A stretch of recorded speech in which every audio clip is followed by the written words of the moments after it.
తెలిసిందమ్మా. ఇప్పసారైనా కూడా బంగారు తల్లి సత్యవల్లి చేత్తో చేసిన కాఫీని కూడా అమృతాన్ని గుర్తుపట్టేస్తారు. మరి ఈ అమృతం రోజు తాగాల్సి వస్తే నాకు ఆ భాగ్యం ఉంటుందా అమ్మా?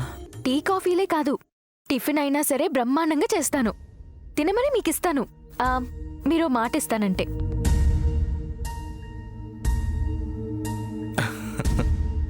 నా మాటే ఎవరు వినరు.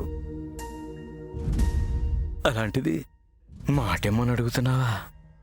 ఇస్తానంటే నువ్వు నమ్మేస్తున్నావా? ప్రమాణం చేయక్కర్లేదండి. అభిమానం కొద్దీ ఊ అనండి. కక్కొచ్చేలా తాగి నోటికి అడ్డు పెట్టుకోవడానికి ఇదిగో ఈ కర్చీఫ్ తప్ప ఏమీ లేనివాణ్ణి నన్నేమడుగుతావు? మాట తప్ప మరేమీ ఇవ్వనవసరం లేదండి. మళ్ళీ ఇవాళ రాత్రి తాగితే పొద్దునేనిచ్చిన మాట గుర్తుండదేమో. అడుగు తీసి అడుగెట్టేస్తాను, నాకే తెలీదు. ఒకవేళ నువ్విచ్చిన మాట ఏంటని నిన్నే అడుగుతానేమో. తాగితే మీరన్నీ మర్చిపోతారా అండి?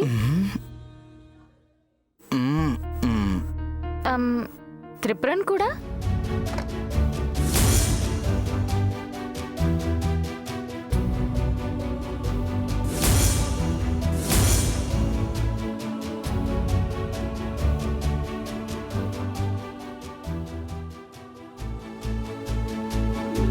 చూడండి, తిట్టిందని అమ్మని, కొట్టాడని నాన్నను కోప్పడతాం కానీ కడుపున పుట్టిన కూతుర్ని కారణం లేకుండా తిట్టం కొట్టం. కానీ మీ చేతుల వల్ల చేయి చేసుకోకుండానే టిప్పు జీవితం మీద దెబ్బ పడుతుందండి. తాగొస్తారు, ఎప్పుడొస్తారో తెలియని మిమ్మల్ని ఎందుకొస్తారని మొహం చిట్లిస్తారు. అప్పుడు కూడా అక్కును చేర్చుకునేది కూతురే. ఆ కూతురు మీ కూతురే, పెళ్లి కూతురు కాబోతుంది. మర్యాద పోకుండా మీ అమ్మాయి అత్తారింటికి వెళ్ళాలంటే మీరు తాగడం మానుకోవాలి. ఏంటే వల్లిపిల్లి, పెళ్లి పెట్టాకులని మా నాన్నని కన్ఫ్యూజ్ చేస్తున్నావు? లేదమ్మా, వల్లి చెప్పిన దాంట్లో తప్పేమీ లేదమ్మా. కానీ తాగడం మానేమంటేనే ప్రాణం పోతుందేమో అని. మీ కూతురు కూడా మీ ప్రాణమే కదండి. నువ్వు ఆపవల్లి. నాన్న, నా పెళ్ళవ్వాలని, నన్ను ఇంట్లోంచి తొందరగా పంపించేయాలని నీకు హితోపదేశం చేస్తోంది కదూ? ఆ అమ్మాయి మంచి మాటే చెప్పింది. తాగుడు మానుకుంటానని మాట ఇమ్మంటుంది. అది నా వల్ల అయ్యే పనేనమ్మా? నీ వల్ల కాదు నాన్న. ఎందుకంటే నువ్వు మందుని ఇష్టపడ్డావు, అలవాటు పడ్డావు. నీలాగే నేను కూడా పెళ్లి చేసుకోవాల్సిన వాడిని ఇష్టపడ్డాను, ప్రేమించటం అలవాటుగా చేసుకున్నాను. మానుకోమని సత్యవల్లి చెప్పినా, రంగవల్లి చెప్పినా అది జరిగే పని కాదు. నేను చెప్పినట్టు వింటే బాగుంటుంది, లేదంటే చెడిపోతారా? బాగుంటేనే తాగుతారు, బాలేదన్నా ఆగుతారా? నాన్న, నువ్వెలాగో నేను అలాగే. అది వల్లిపిల్లికి అర్థం కాదు. లోపలికి వెళ్దాం పదా. వెళ్దాం, ఒక్క నిమిషం. నీ చేతి కాఫీ చాలా బాగుందమ్మా.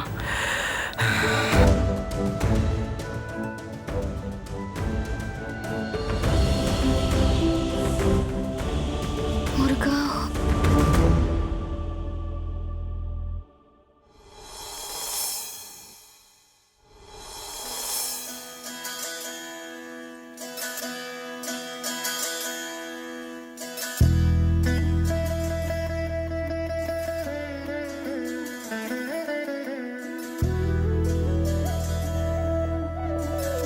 పెళ్లి చేసుకోవాల్సిన వాడిని ఇష్టపడ్డాను, ప్రేమించటం అలవాటుగా చేసుకున్నాను. మానుకోమని సత్యవల్లి చెప్పినా, రంగవల్లి చెప్పినా అది జరిగే పని కాదు.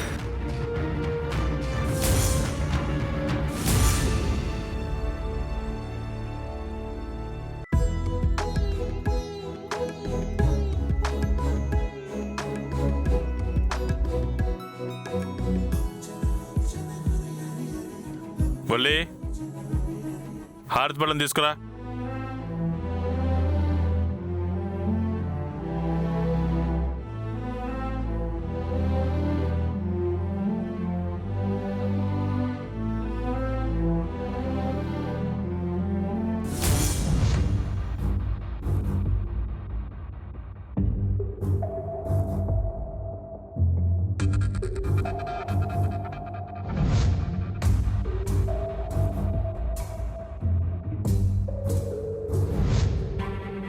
ఏంటిది?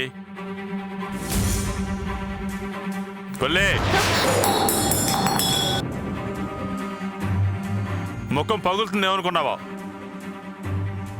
నేనేమడిగా నువ్వేం తీసుకొచ్చావు? గ్లాస్ తెమ్మన్నావేమో అని. ఇల్లే మామ అడిగింది హారతి పళ్ళం. ఒరే నంబి, వినపడలేదేమోరా? వినపడకపోతే గ్లాస్ అలా తీసుకొస్తుంది? అంత పరధ్యానమా? దేవుడు ధ్యానం చేసేటప్పుడు ఇంత కోపం వేండా అప్పా. చిన్న పొన్ను పొరపాటుదా చేసింది. కాలేజీకి వెళ్లే పిల్ల ధ్యాస ఎక్కడ ఉందంటే ఏంటి దాని అర్థం? ఒరే నంబి, పెడార్థాలదా తీకు.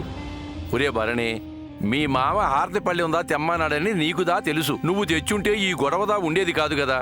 ఎవరికి చెప్పిన పనులు వాళ్లే చేయాలని రూల్ పెట్టాడు మామ. అంత క్రమశిక్షణ ఉన్నవాడివి చెయ్యాల్సిన పనులు సక్రమంగా చెయ్యొచ్చు కదా. నన్నంటావేంటి? నేనేం చేయలేదని? మేం చెయ్యలేదు, నువ్వు చేసుకోలేదు. పెళ్ళి ఆ మాట ఎత్తితే అవతల పాడేస్తానని చెప్పాను కదా. ఒరే నంబి, చిన్నప్పటి నుంచి ఎత్తుకు పెంచిన తల్లితో అలాగా మాట్లాడిదిరా సొంట. భారీగా శరీరందా పెంచావు గాని సరిగ్గా మాట్లాడందా తెలీదు. నేను పొరపాటు చేస్తే మీరు మామను ఎందుకు అంటున్నారు తాత? చూడమ్మా వల్లి, నువ్వుదా కళ్యాణం చేసుకుని అత్తారింటికి వెళ్ళిపోతే ఇంట్లో ఆడపన్నుదా ఎవరుంటారు చెప్పు? మీ అమ్మమ్మ పాట ఎప్పుడు మోగబోతుందో, నా హారతి ఎప్పుడు ఆరిపోతుందో ఎవరికి తెలుసు? తాత, మామ పెళ్లి చేసుకోనని చెప్పాడు కదా. వాడు చేసుకోడు, రేపు నిన్ను కూడా చేసుకోనివ్వడు. మగవాళ్ళున్న కొంపేదనంటే మహాదేవన్ కొంపే అని చెప్తారు. అమ్మాళే, నువ్వు వాయుముడు. ముడుస్తా. అమ్మా, అప్పా, మళ్ళీ చెప్తున్నాను, నా పెళ్లి ఊసెత్తకండి. అక్క బావ యాక్సిడెంట్లో పోయాక వీడిని వల్లిని ఈ చేతులతో పెంచాను. ఇంకా ఈ చేతిని ఎవరూ పట్టుకోరాదు. మేనమామ పిల్లలు ఎంత మంచిగా పెరిగారో ఊళ్ళో వాళ్ళకి తెలుసు. వీడు కుదురుగా ఉన్నాడు, కానీ వల్లే కుదురుగా ఉండాలి. అలాగే ఉన్నాను కదా మామ. ఎప్పుడైనా చెడ్డ పేరు తెచ్చానా? నీ మీద మాట పడనిచ్చానా? తల వంచుకుని నడిచే ఆడపిల్ల తలలో పిచ్చి ఆలోచనలు రారాదు వల్లి. నీ ధ్యాస చదువు మీదే ఉండాలి. రై భరణి, నీ కూడా చెప్తున్నాను, బ్రహ్మచర్యం పాటించడం నీ వల్ల కాదంటే మంచి పిల్లని చూసి పెళ్లి చేస్తాం. అంతేగాని ఏ ఆడపిల్లని అల్లరి చేసినట్టు తెలిసినా, అక్కడున్నావని విన్నా, కాళ్ళు చేతులు తీసేసి నేనే నిన్ను సాకుతాను. ఒరే భరణి, వాడు సాకేదాకా తెచ్చుకోకు. అన్నట్టు మున్సబు గారింటికి వెళ్ళే దారిలో కేబుల్ వైరుదా తెగిలిందట, వెళ్ళి చూడు. అలాగే తాత.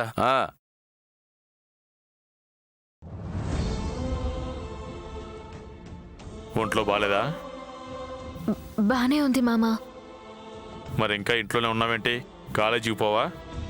టిప్పు ఇంకా కేక్ వేయలేదు. నువ్వు టిప్పుల కోసందా ఎదురు చూస్తున్నావా? ఆ పొన్నెప్పుడో కాలేజీకి దా పోయింది. నాకు చెప్పకుండా వెళ్ళిపోయిందా? సరే మామా, నేను వెళ్ళొస్తాను.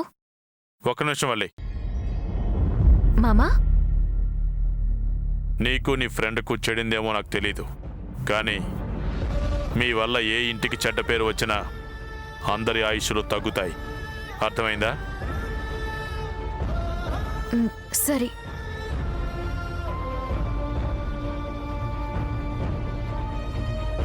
ఒరే నంబి, నీ మాటదా కొంచెం శాంతంగా ఉంటే బాగుంటుందిరా. మనిషే కాదు, మాట కూడా గట్టిగానే ఉండాలి. అప్పుడే వింటారు, దారిలో ఉంటారు. వీడికి వండే నైవేద్యం మాడినప్పుడే అనుకున్నా ఈడు ముఖం దా మారుతుందని. నీ కొడుకు కదా, వాయుముడు నడు.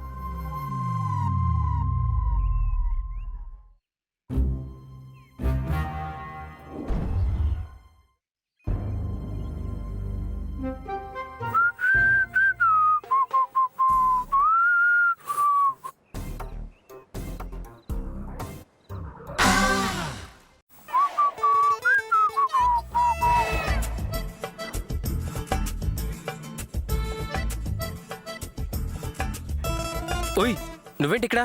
మగవాడి మాదిరిగా విజిల్స్ ఏంటి? ఏ ఆడపిల్లలు విజిల్ చేయకూడదా? గోల చేయకూడదా? ఏం చేస్తున్నావు? కిందికి రా.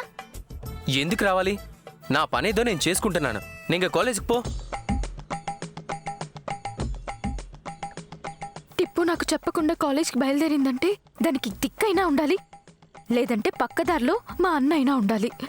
మురుగా ఒంటరిగా ఉండే మా అన్నని ఏం చేస్తుందో ఏంటో. పెళ్లి ఖాయమై ఇన్నాళ్లైనా సిగ్గుపడని పిల్ల ప్రేమిస్తున్నానని పులిపిల్లలా వెంట పడుతూనే ఉంది. అది ఆడపిల్ల అని ఫ్రెండ్షిప్ చేశాను, రిలేషన్షిప్ కావాలని నాతో ఆడుకుంటుంది. Hello mister. నిచ్చి నూపుతావేంటి? కింద పడితే కాళ్ళు విరుగుతాయి. అప్పుడు కదలకుండా కళ్ళ ముందే ఉంటావు. కళ్ళల్లో కళ్ళు పెట్టి అలా చూస్తూనే ఉంటావు. ఏమంటావు? నన్ను అవిటివాణ్ణి చేసి ఆనందపడతావా? అన్యాయం కాదు. బాపట్ల భాస్కర్ నన్ను పెళ్లి చేసుకుని అమెరికా తీసుకెళ్తానంటే నా కాళ్ళు చేతులు చచ్చుబడినట్టయ్యాయి. గుండె అలసిపోయింది, కళ్ళు తేలిపోయాయి. ఇది కూడా అవిటితనమే కదా? నా ఫీలింగ్స్ నువ్వు అర్థం చేసుకుంటేనే కానీ నేను మళ్ళీ మామూలు మనిషిని కాను. కమ్ డౌన్, లేదంటే నేనే పైకొస్తాను. Up coming. ఆగాగు. నువ్వు పైకొచ్చావంటే ఊరంతా నిన్ను చూస్తుంది. మనం కూడా ఊరంతా చూడొచ్చు. వస్తావా? రానా? నీకు దండం పెడతాను, ముందు ఇక్కడి నుంచి వెళ్ళిపో. మర్యాదగా చెప్తే మగవాళ్ళు మాట వినరనుకుంటా. నిన్ను అయ్యో కింద పడతాను. ఆపు ఆపు, కింద పడ. టిప్పు, మా అన్నయ్యని చంపేస్తావా ఏంటి? లేదు, ఆయన్ని అందుకోవాలని ఎంతగా తప్పిస్తున్నాను. అందనంత ఎత్తులో ఉంటే ఎలాగా? అందుకే కిందికి రమ్మన్నాను. వచ్చాను. ఏం కావాలి నీకు? నువ్వు కావాలి, నీ ప్రేమ కావాలి, నీ పెళ్ళవ్వాలి, పరీక్ష పాస్ అవ్వాలి. నోరు మూసుకుని కాలేజ్కి పదా. ప్రేమ పరీక్షలో పాస్ అవ్వకుండా పెళ్లి కోసం సర్కస్ ఫీట్లు చేయడం అవసరమా? ముందు బర్నీని జెండా ఊపమను. నువ్వు చెప్పిన వాటికల్లా తలూపుతానని ఎలా అనుకున్నావు? నువ్వు తలూపకపోతే నేను తల దించుకోవాల్సి వస్తుంది. భాస్కర్ కట్టే మంగళసూత్రాన్ని ఒక్క నిమిషం కూడా మోయలేను. అదే నువ్వు కట్టే పసుపుతాడు నూరేళ్లు మోస్తాను భరణి. పిచ్చికి పరాకాష్ట అంటే ఇదే. టిప్పు, పిచ్చి పిచ్చిగా మాట్లాడితే రాత్రి చదివిందంతా మర్చిపోతావు. ఇంక పరీక్షను రాస్తావు. చదివినా నాకేం గుర్తుండదు. అయినా నేను పుస్తకం ఎక్కడ పట్టాను? నా చెయ్యి పట్టే భరణి అనే పేరు 1000 సార్లు రాశాను. ఇంకైపోయింది. ఆ రీఫిల్ పారేయకుండా పర్సులో పెట్టుకున్నాను తెలుసా? ఓ, ఇంకేం మాట్లాడకుండా కాలేజ్కి పదా. ఫీలింగ్స్ ని ఫ్లోలో చెప్తుంటే ఆపేస్తావేంటి? టైంకి వెళ్ళకపోతే మనల్ని గేట్ దగ్గరే ఆపేస్తారు. ఏయ్, నీకు పరీక్ష ముఖ్యమైతే నాకు ప్రేమ ముఖ్యం. కానీ నువ్వు పరీక్ష రాస్తేనే బాగుంటుంది. భాస్కర్ గారికి నచ్చుతుంది, వాళ్ళమ్మ మెచ్చుతుంది. నువ్వు అమెరికా వెళ్ళడానికి ఇవన్నీ అవసరం టిప్పు. అమ్మాయి సంతోషంగా ఉండాలంటే అమెరికా సంబంధమే చూస్తారా? ఆడపిల్ల మనసు చూడరా? టిప్పు, పెద్దవాళ్ళు అన్నీ ఆలోచించే పెళ్లి చేస్తారు, కానీ అమ్మాయి ఏం ఆలోచిస్తుందో తెలుసుకోరు. టిప్ టాప్ గా రెడీ అయి వస్తే చాలు. వాడి వెనక ఆస్తుందో, అప్పుందో, అవసరం ఉందో, ఆశుందో ఇవన్నీ చూడకుండానే పళ్ళెక్కిలిస్తున్న వాడు పర్ఫెక్ట్ గా ఉన్నాడని 10 రూపాయల ఆకు వక్కలు మార్చుకుంటారే కానీ ఇప్పటిదాకా పచ్చగున్న ఆడపిల్ల జీవితం ఎండిపోతుందో, అలాగే పచ్చగా ఉంటుందో ఒక్కరంటే ఒక్కరు ఒక్క క్షణం ఆలోచిస్తారా?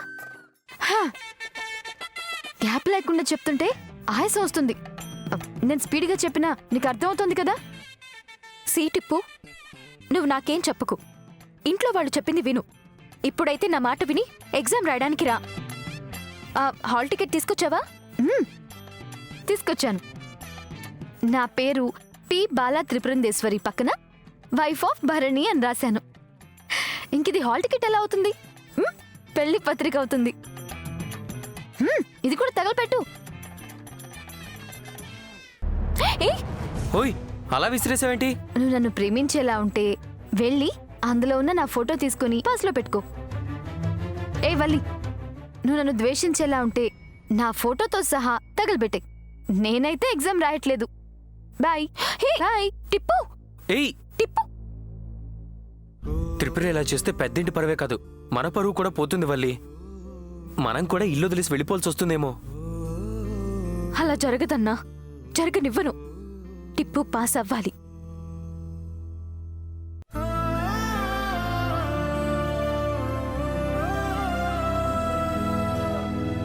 అదేమో పరీక్ష రాయనంటుంది, నువ్వేమో పరీక్ష పాస్ అవ్వాలంటున్నావు. ఏం చేస్తారో ఏంటో, ఏ గొడవలు అవ్వకుండా దేవుడే కాపాడాలి.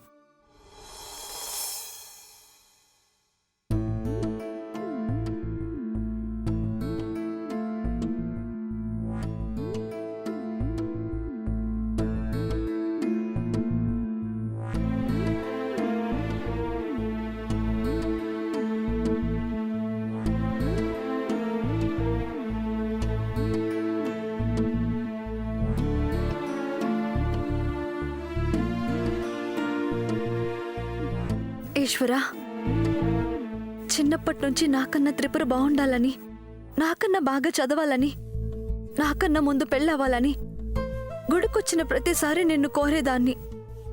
ఈ మూడిట్లో మూడోది ముందు నెరవేరే అవకాశం వచ్చింది. కానీ పెళ్ళవ్వాలంటే ముందున్న రెండు ముఖ్యమయ్యాయి. టిప్పు చదవాలి, పరీక్ష పాస్ అవ్వాలని చెప్పారు. ఈ మాట చెప్తే లెక్క చేయకుండా పని చేసుకుని మా అన్నయ్యని డిస్టర్బ్ చేస్తుంది. పెళ్లి ఖాయమైనా టిప్పు భరణి అన్నని ప్రేమిస్తున్నానని వెంటపడుతోంది. అదేంటి అనంటే గొడవ పడుతుంది.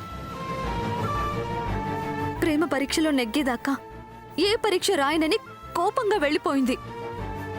వాళ్ళింట్లో కోప్పడకూడదంటే టిప్పు పరీక్ష రాయాలి. అంటే ఇప్పుడు నువ్వు నాకు పరీక్ష పెట్టావు. ఆ పరీక్ష రాయాలో వద్దో నువ్వే చెప్పు.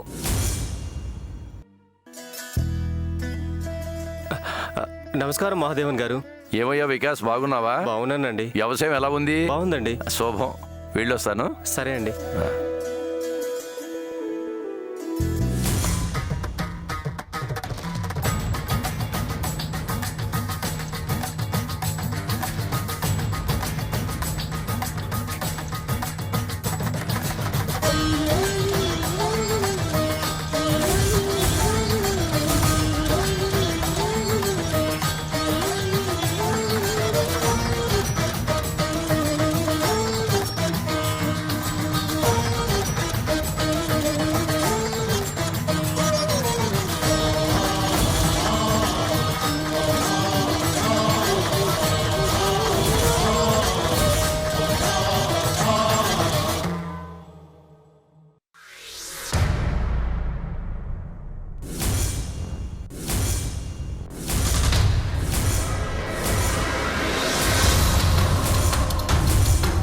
టిప్పు పరీక్ష రాయాలి. మురుగా, దేవుడు పరీక్ష ఇంత భయంకరంగా ఉంటుందా? గంగాధరాయ చరణాగత వత్సలాయ మాతంగ చర్మ వసనాయ మహేశ్వరాయ. అమ్మా వల్లి, ఏమ్మా, నీకంటే త్రిపురమ్మ ముందే కాలేజీకి పోయినాదని ఏమీ తినకుండా ఇంట్లోంచి బయటకదా పోయినావు. నీకు ఆలస్యం అయిపోయింది అనుకున్నా. నాకంటే ముందే వచ్చి శివాలయంలో కూర్చున్నావేమమ్మా. ఇవాళ కాలేజ్లో పరీక్ష ఉంది తాత.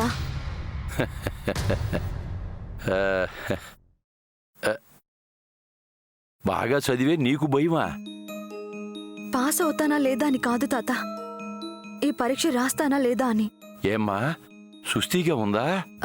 అలా ఏం లేదు తాత. తాత, ఒక ప్రశ్న అడుగుతాను, సమాధానం చెప్తావా? అడుగు తల్లి. శ్రీకృష్ణుడు దేవుడా దొంగనా? సమాధానం చెప్పమంటే నవ్వుతావేంటి తాత? నిన్ను సమాధానపరచని ఈ ప్రశ్న వింటే నవ్వొచ్చింది తల్లి. వెన్న ఎత్తుకెళ్ళిన దొంగ భగవద్గీత చెప్పి దేవుడయ్యాడు. పాండవులను గెలిపించడానికి, కౌరవుల్ని ఓడించడానికి, చంపడానికి స్వార్థంతో ధర్మాన్ని దుర్వినియోగం చేసినవాడు దేవుడా తాత? పొరపాటు పడ్డావు తల్లి. సూక్ష్మాన్ని నువ్వుదా గ్రహించలేదు. పంచ పాండవులు ఆజన్మాంతం ఒకే మాట మీద నిలబడ్డారు. ప్రతీకారం తీర్చుకోవాలని పన్నాగాలు పన్నిన శకుని స్వార్థానికి కౌరవులదా బలయ్యారు. నీతిని ధర్మాన్ని తప్పారు. మహారాజులుగా ఉండేవాళ్లు మృగాలుగా మారారు. దుష్ట శిక్షణ శిష్టరక్షణ కోసం అవతారమెత్తిన దేవుడు ఆ శ్రీకృష్ణ పరమాత్ముడు. 5 వేళ్లుదా కలిస్తే పిడికిలవుతుంది. పంచ పాండవులు కలిస్తే దౌర్జన్యం మీద పిడుగుదా పడుతుందని ఆ పరమాత్ముడికి ముందే తెలుసు. తన సుదర్శన చక్రంతో ఈ ముల్లోకాలనే ముక్కలు చేయగలడు. కానీ ఓపిక పట్టాడు. గుర్రాల పగ్గాలు పట్టాడు. ధర్మాన్ని నడిపించే రథసారథి అయి అన్యాయాన్ని, అక్రమాన్ని, అధర్మాన్ని అంతమొందించడానికి కురుక్షేత్రాన్ని సృష్టించాడు. చెడును రూపుమాపి మంచి చేయడానికి రక్తపాతమైన అది ధర్మమే తల్లి. అడ్డదారైనా అది రాజనీతికి దారి. నీకుదా అర్థమైందా తల్లి? అంటే మేలు చేయడానికి ఈ వేలు ఉపయోగించొచ్చా తాత? నువ్వు వేలు పెట్టినా తలపెట్టినా అది అవతల వాళ్లకు హాని చెయ్యకుండా లాభం చేకూరాలి. కాని ఇందులో ఏ స్వార్థం ఉండకూడదు. నీ మాట విన్నాక ధైర్యం వచ్చింది తాత. పరీక్ష రాస్తాను.